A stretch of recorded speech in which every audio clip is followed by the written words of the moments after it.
요새 자고 일어나면 오른다라는 말이 있을 정도로 부동산 시장의 열기가 굉장히 뜨거워요. 그러니까요. 최근에 서울 아파트값 상승률이 0.21%로 올해 들어서 최고치를 찍었다고 합니다. 예. 이럴 때 드는 생각이 지금 집을 사야 하나 아니면 팔아야 맞아요. 하나 여러 예. 가지 생각이 드실 텐데요. 그래서 기획취재에서 알아봤습니다. 아파트 값이 계속 오르고 있습니다. 청약 경쟁률이 수백 대 1까지 치솟았습니다. 서울 25개 자치구 중 절반이 넘는 14개 지역의 아파트값이 역대 최고가를 경신했습니다. 자, 이렇게 다시 들썩이는 부동산 과연 어느 정도인지 서울의 여러 지역의 부동산을 직접 찾아가서 확인을 해봤습니다. 피만 1억씩 넘어. 피만 계약금 말고 2억대 피만 지금. 매물이 없어. 딸을 올려가지고 우리 10년 주기 시세로 보면 꼭지라고 볼 수 있는 상황에 그 정도 올랐을 거예요. 다른 아파트가 다 오르고 따라오는 거죠. 자, 실제 서울의 일부 부동산 시세를 보더라도 1년 사이에 최소 1억 원이 오른 것을 확인할 수가 있습니다. 최근 불고 있는 부동산 열풍. 여기에서 드는 생각은 그래서 집을 사야 하는지 말아야 하는지일 겁니다. 도대체 어떻게 하면 좋을까요? 자, 이 시기에 집을 사는 게 좋은지 안 사는 게 좋은지 각 부의 부동산에 문의를 했습니다. 원칙적으로 지금 현재보다 더 떨어질 수도 있다 이런 가능성이 많아요. 많이 오르기도 힘들 것 같아요. 여기 당분간 조금 좀 듣고 봐도 될 것 같아요. 너무 올라서 이제 최고 올랐으니까 부득이 지금 살 이유가 없을 것 같다 이거예요.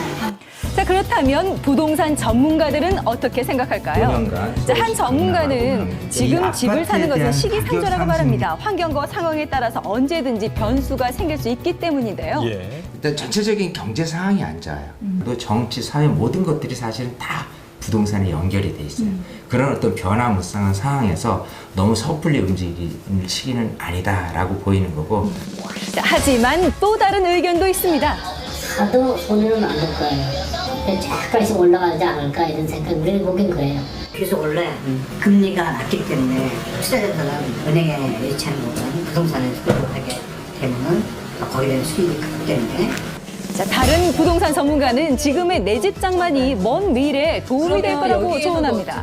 가장 좋았을 때 2015년도 3월 달부터 이주 수요가 움직이기 시작했어요. 재건축 때문에 8,700가구만 움직였고 12,300가구가 아직 이주를 안 했습니다. 그 이주 세대가 움직이게 되면 부동산 경기하고 관계없이 집값이 오르는 현상을 볼 수가 있는 게 전세값 상승으로 이어지면서 매매까지 올라가는 현상이 있기 때문에 지금 바로 사시고 좀 시간이 지나면 좀 다시 지켜봐야 되는 현상이 좀 이어질 수밖에 없는 일들이 생기죠. 네, 자, 이쯤 되면 집을 사는 것만큼 파는 것에도 궁금증이 생길 것 같은데요. 집값이 자꾸 뭐 안정이 안 되고 자꾸 오른다고 하고 이러니까 팔아야 될지 안 팔아야 될지 부동산 시세도 잘 모르고. 자, 올해 3월 모두가 꿈꾸는 내 집 장만에 성공한 3년차 신혼부부. 부부는 가족의 보금자리로 조금 무리를 해서 은행에 대출을 받아 이 집을 샀다고 합니다. 결혼하면서 모은 돈이랑 한 30년 정도 대출을 받아서 2, 3억 정도 대출을 받아서 사게 됐어요. 30년 뒤를 생각하며 매달 80만 원가량의 이자를 내고 있지만 이 부부에게도 한 가지 고민이 있답니다. 집값이 지금 많이 오른 상태잖아요. 지금 떨어지기 전에 얼른 집을 팔고 다른 곳으로 가야 하는지 아니면 그냥 여기서 유지를 해야 되는지 그게 제일 고민이에요. 자, 이렇게 대출로 집을 장만한 부부들이 공감할 고민, 전문가의 의견은 어떨까요? 10년간을 비교해 보면 물가 상승률은 27%였고 주택가격 상승률은 35.6%였습니다. 그러니까 그 이자를 내는 것보다는 집값 상승이 더 많다 이렇게 볼 수 있겠죠. 그래서 부동산 가격 상승은 이루어질 것이라고 이렇게 말씀드릴 수 있겠네요.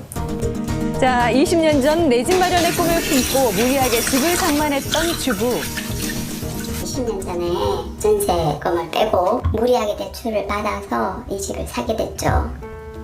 원금과 이자를 다 갚고 내 집이 됐지만 또 다른 고민이 발목을 잡습니다. 이자를 다 갚고 내 집이 됐는데 집값이 오르지 않아가지고 있어야 할지 팔아야 할지.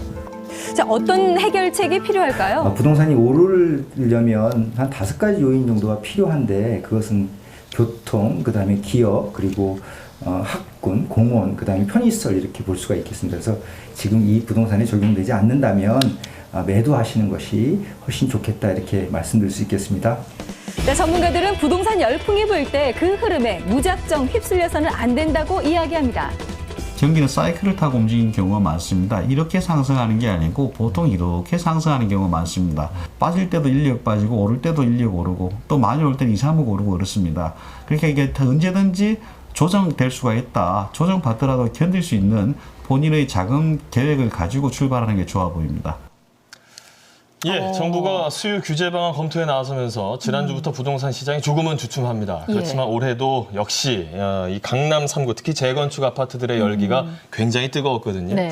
자, 최근 들어서 이제 부동산 호황기를 맞이했다 보니까 무리해서 집 사려고 하시는 분들이 굉장히 많은 것 같아요. 네, 실제로요. 올해 상반기 보험사의 보험 해지 환급금이 15조 원에 육박한다고 합니다. 예. 워낙 장기간의 불황 때문에 생활비 때문에 해지하는 사람도 있지만 부동산 활성화 때문에 투자 목적으로 해지를 한다는 거거든요. 너무 내 집 마련의 꿈에 부풀어서 그렇죠. 악몽을 꾸지는 않을까 걱정이 되는 이 부분이었습니다. 강남 예. 재건축 열풍의 시발점이라고 했던 이 개포동 아파트 단지 같은 경우는 전매 제한이 풀린 첫날 이 분양권에 2억 원의 웃돈이 붙었다고 합니다.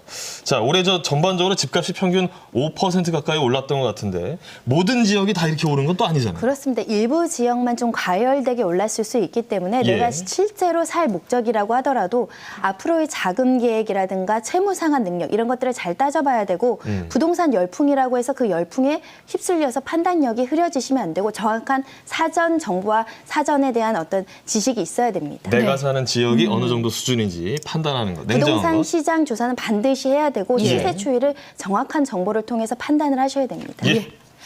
자, 살인 사건의